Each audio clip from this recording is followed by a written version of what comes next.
about perfect complements.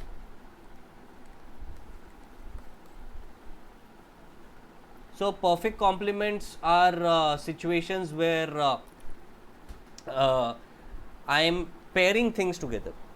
Okay, so I am pairing things together. So let's say the simplest example is, suppose I only buy blue Paragon slippers. So I had this landlord in Kota who would only wear one type of slippers. So he used to have 4-5 types of the same slippers outside his home, and sometimes he would wear two slippers of the left leg and go out. So let's imagine a situation like that. Okay, not that the person is wearing left slippers on both the legs, but let's imagine a situation where the agent is wearing similar kind of slippers. Okay, the same kind of slippers, the only difference is left leg and right leg. So the total utility of this agent is the number of pairs that he can make from the available slippers. So this will be equal to minima of left leg slippers and right leg slippers, right? So if he has, let's say, 10 left leg slippers and 8 right leg slippers, then the effectively usable number of pairs becomes 8. Okay, if he has 7 of left leg and 9 of right leg, then the effective number of slipper pairs which could be used becomes 7. Okay, so the effective number is minima of the number of left leg slippers and the right leg slippers. So suppose good X is left leg slippers and good Y is right leg slippers. Now I want to look at how do I make this plot. So this utility function is nothing but minima of X comma Y. So I want to be able to plot minima of X comma Y. So this part is very important, which I want all of you to pay absolute attention to. How do I plot min of X comma Y? So most of you might have encountered X comma Y, but I have seen with experience that most of the students mostly just remember ki min X comma Y looks like an L shape. That's fine, but how do we derive the L shape curve? That's the crucial part here. Okay, so min of X comma Y. Okay. So first of all, when will min function report, suppose so this is equal to utility. Okay, so utility is min of X comma Y. So when will the min function report the value of X as the minima? So utility will be equal to X if X is less than Y. Okay, and we'll have utility equal to Y if Y is less than X. Okay, so somehow I feel that X equals to Y is a borderline. So this is my X equals to Y line.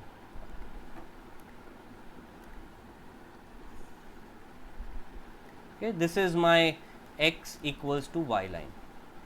Okay, on one side of it, the points will obey X less than Y. On one side, they'll obey X greater than Y. But on this point, every point along this line, on this line, every point will obey X coordinate equal to Y coordinate. Okay. Now start off with a point like here. Now let's say you move right to a point like here. At this point you had X equals to Y. When you move right, you gain X coordinate keeping Y coordinate same, because you are not increasing your height, you are just moving along right. So X increases, Y remains same. So at this point X should be greater than Y. So this should be true for all points to the right of this green line. So to all points to the right, you should have X greater than Y. So all these points, they obey X greater than Y. Okay. Now if you move left from any point, by similar logic, at this point X was equal to Y. When you move left, you are losing X coordinate. So X reduces, Y remains same. So at a point like this, X should be less than Y. So all these points, all the points to the left, they are going to obey X less than Y. So all these points, they obey X less than Y. Okay. So all these points are going to obey X less than Y.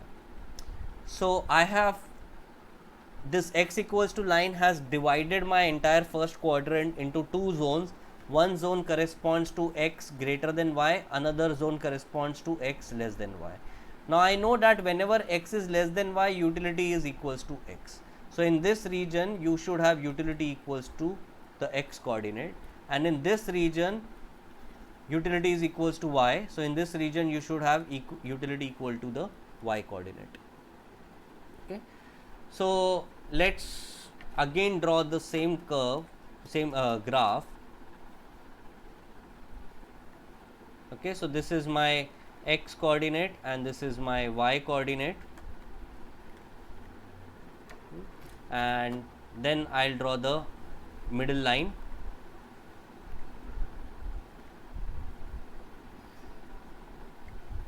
Which is my x equals to y line. So in the right I have utility equals to y, in the left I have utility equals to x. Now what does it mean by utility equals to y? Utility equals to y means utility equals to the y value of your consumption bundle. Okay? So remember that from the example, y was number of right leg shoes. So utility is just dependent on the number of right leg shoes, and on the left side of this line utility is just dependent on the number of x leg shoes, left leg shoes. So all the points where y coordinate is same, they will all be exhibiting the same level of utility. So for example, all these points they have the same y coordinate, right, because they all belong to the same horizontal line.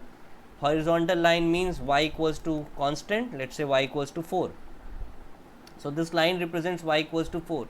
So all the points along this part of the line, which lies strictly to the right of x equals to y line, they will represent the same utility level because the y coordinate is same on all these points.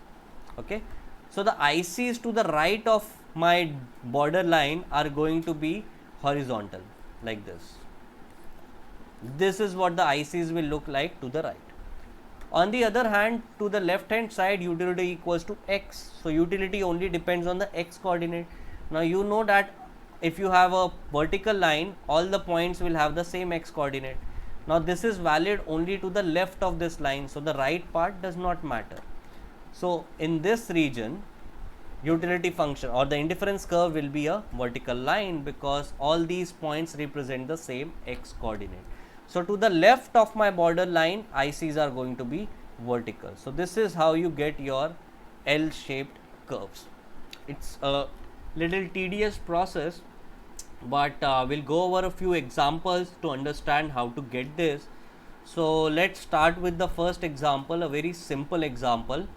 I'll delve into the economics of this in a bit, but I just want you to work with the example. Utility equals to min of 2x comma y.